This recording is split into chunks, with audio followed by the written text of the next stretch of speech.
Chateau Ramsey Guides, Diggers and Weeders Garden Group, and Miss Dawson has also been the Mountainside United Church Treasurer for over 20 years. Thank you so much for joining us, Julie, to give us this talk, and the floor is yours. Thank you, Madam President, for that nice introduction. The success of the Manoir Westmount on Sherbrooke Street must be a huge source of pride to the Rotary Association of Montreal of Westmount. But I want to celebrate with you today the success in the creation of another residence, but for the disadvantaged. A low-cost residence for men and women who are homeless and suffering from medical, mental, or addiction issues. And Westmount Rotary was a founding member. In the 1960s, Red Feather owned and managed 2 buildings housing elderly women as low-cost seniors residences. One was on Prospect Street over by Weirdale Park and Atwater. The other was on St. Catherine Street, behind Westmount Park School. Those of you who are as old as I am remember it as Westmount Junior High School. In 1972, Red Feather, under Bill 65, was no longer permitted to operate these residences as they did not conform to the profile of Centre d'accueil. The United Church of Canada and Westmount Rotary Club were interested in taking these over. And in 1973, 48 years ago, Prospect Belvedere Services Corporation was incorporated as a nonprofit charity with a board consisting of Rotary members and members of St. Andrews, Westmount Park, and Dominion Douglas United Churches. After 48 years, we are still going. We have church members on the board. Judy Clark is president and I'm treasurer, and we'd love to have a Rotary member on the board. After 5 years, men were also included as residents. And then as Quebec was requiring all such residents to have night watchmen, it was decided to sell the building on Prospect Street and build a wing onto the one on St. Catherine Street. This was done. Lorne Lindsay, a Rotarian, was president at the time, and the new Lindsay Wing was named for him. What's it like to be a resident at Belvedere? Well, the aim is to encourage independent living. So the residents must do their own grocery shopping, their own cooking, their own laundry. They keep their rooms tidy. We provide an environment safe from threatening behavior, either from outside or inside the building. There are 30 single rooms on 2 floors. No elevator. Each resident has a locker in the basement. There are 10 shared bathrooms, 6 kitchens on 2 floors. There's a coin-operated laundry machine in the basement and dryer. We have 2 big sitting rooms with big TVs in each one, which we pay for, the board pays for. There's a patio outside for the few people who smoke, and a nice garden. And the rent is $320 a month. So these are independent people. We have a registered nurse as an administrator, and she's available part-time, 20 hours a week. So she does the office work and is available for medical emergencies. As well, we have night watchmen and cleaners. We've been so fortunate with the caring nature of our help, especially Jerry, our right-hand man, formerly an orderly at the Allen Memorial Institute before he came to Belvedere, and he relates so well to the residents. The volunteer board is very active and oversees building management, medical issues, and decision-making. Recent challenges have been, of course, COVID. Early on, we did have 3 residents get sick. They were members of the same family, So we assigned them their own bathroom and their own kitchen, and they were able to order in groceries. Since then, all the residents have been double vaccinated by nurses from the Montreal Public Health. And I was at Belvedere this morning, and I was told that on November 19th, Montreal Public Health will be in to give everyone their third vaccine as well as a flu shot. We didn't accept new residents during the last 18 months, but we hope to fill any vacancies before winter. So if any of you know of anyone who might be suitable for our residents, please let me know. Or Glenn Shepherd sent you all this brochure that has the phone number down on the bottom here. Other challenges. Well, this spring, we had a backyard with about a dozen baby rats frolicking in the backyard. They had been disturbed by the renovation work at Westmount Park School, and I guess thought our backyard was a pretty nice place to spend some time. Anyway, we got rid of them and before any of them got into the building. Each month we have bed bug inspection. In fact, ABC, our bed bug company, was there today checking the rooms. The residents mostly like to be private. Most of them have TVs in their own rooms, but they do meet in the kitchens and sitting rooms. And we organize parties at Christmas and Halloween and a summer barbecue. I want to introduce you to a few of the residents we have. Our resident who has been there longest is Margaret. She's 90 years old, Scottish lady, very heavy brogue, feisty, and a little paranoid. And she can be seen out walking with her walker most days. And she's been with us for 40 years. K, a recovered alcoholic. P, HIV positive, but managing well. His brother lives next door. And they are computer wizards and often help when the computer acts up. M, a very intelligent lady, estranged from her family, and she can be difficult, especially if you have to share a kitchen with her. C and her husband, they support each other. Their son with mental health issues used to live at Belvedere, but he has moved on, and we're proud that he now is making it on his own.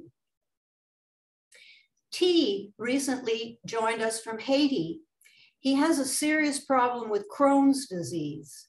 He has a small business as a carpenter and is grateful for the low rent. We have D, a francophone who loves to garden and spent his own money on some annuals, which he watered and tended all summer. One of the organizations that supports us is the Diggers and Weeders Association. I am a Diggers and Weeders member. So was Ruth Lindsay. I mentioned Lauren Lindsay earlier. Ruth Lindsay was a digger and weeder, and she got the Diggers and Weeders involved in helping with the garden. So we go twice a year to plant the garden and to tidy up. And we were there this morning, and Dee joined us, and the gang of us, 5 diggers and weeders, and he helped tidy up the garden for winter. And then finally, there's Joyce. Dear Joyce, in her 60s, she died recently. She was a long-term resident, estranged from her mother. She had abused alcohol and smoked her whole life, developed cancer, and wouldn't stop smoking or having her alcohol. And she was determined she was going to stay at Belvedere until the end. And indeed, she did stay. It was only the last few hours that she spent in hospital. We try and have a memorial service with poems, music, and a little prayer when someone dies. As treasurer, I can report that we manage financially with a small investment fund when repairs and renovations are needed. We do not accept or request any government help. Because as you probably know, when you get government help, there are strings attached. We have a financial campaign every fall, which brings in about $30,000, about $20,000 from loyal individuals who have been giving for years, and $10,000 comes from foundations like the Hogg Foundation, the Copeland Foundation, Doggone Foundation, and St. Andrews and St. Paul's Christmas Bazaar Committee. So this is a thumbnail sketch of Belvedere, and I hope you share my pride in Westmount Rotary's part in the success of this worthwhile community project. Your founder, Paul Harris, was quoted as saying, "Whatever Rotary means to us, to the world, it will be known by the results it achieves." The Rotary Club of Westmount can be proud of two shining examples, Manoir Westmount and Prospect Belvedere Residence. Thank you. Thank you. Thank you, Julie. Jim, where are you there behind our Rotary flag? Do you have any questions, Jim? Please. Yeah, excuse me, a couple. Thanks very much, Julie. I'm just curious, where do you get referrals from missions and churches, or how do you find people to fill the rooms? Well, it's a good question. There's people that are recommended by other residents, of course. And then we have, the word is out with the social workers, and we often have referrals from them. Social workers come with them and tell us why they think this person would be a good fit. Sometimes it's a problem because the people do not turn out to be able to function. And of course, the social workers have such a long list of people they're trying to place. But those are the two major places.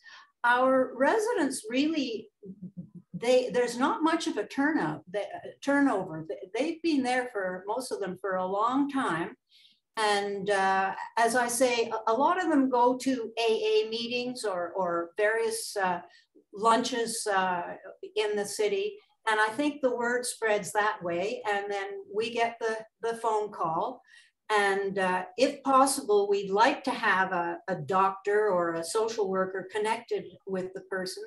But sometimes they stay so long that those people have moved on. I mean, Margaret, who's been with us 40 years, all her sisters are dead. Any restrictions as to age coming in? We prefer the 50s, 60s, but the young fellow I was mentioning, the gardener, he's probably in his late 40s, early 50s. He was telling us this morning his welfare has run out, and he's applied for a job, which he's hoping to get with the city of Westmount to help with the Public Works Department, which of course is just across the street. So that would be amazing. We really like it when they become more independent from, most of them are on welfare, I have to say. And do you help manage their finances at all, or is that completely up to them? It's completely up to them. Our administrator there is 4 hours a day, 5 days a week, Monday to Friday. So there's no one there on the weekend, and she really is just there to oversee it. I remember years ago, we did have Charlie. He was totally nonverbal until one day we had a pussycat in there. And I remember he used to carry on long conversations with the pussycat, but he wouldn't talk to anybody else. But the welfare department he was involved with sent the money through directly to us. So he just got the balance of his. But other than that, no, people, they give us checks, and a lot of them do that e-transfer stuff through the bank that I haven't quite able to deal with, but a lot of them are able to do that because the rent's due the first week of the month. Okay. Just for everybody's information, Sheldon Gould, who's joined us today, he's been in the business for almost as long as I can remember him of seniors residences. So I think that's one of the reasons he's here today, was just to find out what's happening at a place like yours, Julie. So thank you very much. Judy, I think we made a contribution to one of your fundraisers. Was it for the alarm system or fire system a couple of years ago? But we should probably, in view of our long-term relationship with Westmount Rotary and Prospect Belvedere, we should probably have you on our regular list. We would sure love that. We do have a number of your members who are individual givers. I can't say, I think you might have been, when we had a new roof put on, I know my take on the Rotary Club of Westmount is that you like to undertake projects as opposed to just contributing to the ordinary maintenance of buildings, like the heating and electricity and taxes and stuff. And I think you did make a contribution when we had to spend something like $230,000 on a new roof. And I think Rotary did make a contribution. That I can't think of anything more recent than that, other than individual Rotary members. Well, I think you and I communicated a couple of years ago. We'd love it. Anyway, I'm a near neighbor, so I drive by it every day. Okay, yes, I know you're on Clark. No, you're on Kensington. Yeah, Kensington, yeah. Julie, I wonder I'm sorry, who has a question? Yeah, it's John Donovan speaking. John, yes. Hi, Ms. Dawson. I was just wondering, as an aside, I heard that you had bed bug inspection. Is that the company that uses the dog that never misses discovering bed bugs? No, the fellow was in today, and he goes around, and I don't know what, he seemed to have some kind of electronic device, but he did not have a dog. And if there's a problem, hopefully it's only one room. They're inspected often enough that it hasn't spread, and so he does all that spraying stuff, and that person has to stay out of the room for 6 hours. But so far we've been really lucky at keeping them at bay, or if there's a problem, it's just been one room and we've dealt with it very quickly. Great, long may it continue that way. Absolutely. Yes. You can imagine, as the administrator, being a nurse, how nervous she can be. I remember one of our administrators said that she used to go home every night and take off her clothes in the garage and put them in a plastic bag, and then have clean clothes to go into the house with. Okay. I am wondering, I'll just start my video again. I'm wondering, Julie, your fundraisers, are they in the form of an appeal for funds, or do you do activities to raise funds? No, our board is only for 5 or 6 people, and most of them are my age. No, we don't do any fundraising other than sending out a letter. And as I say, we have donors who've been giving for the 40 years. They're all very, very loyal. And so far, we've managed to break even. Okay, thank you. Are there any other questions? Does anyone else have any questions for Julie? Thank you so much, Julie, for coming to speak with us about the residence. A long and solid history, and with all of the news that came out of the COVID challenges, seniors residences that show caring are inspirational. So thank you so much. We hear good things, and thank you for taking the time to come speak with us. Well, thank you for having me. Okay, so we will continue now.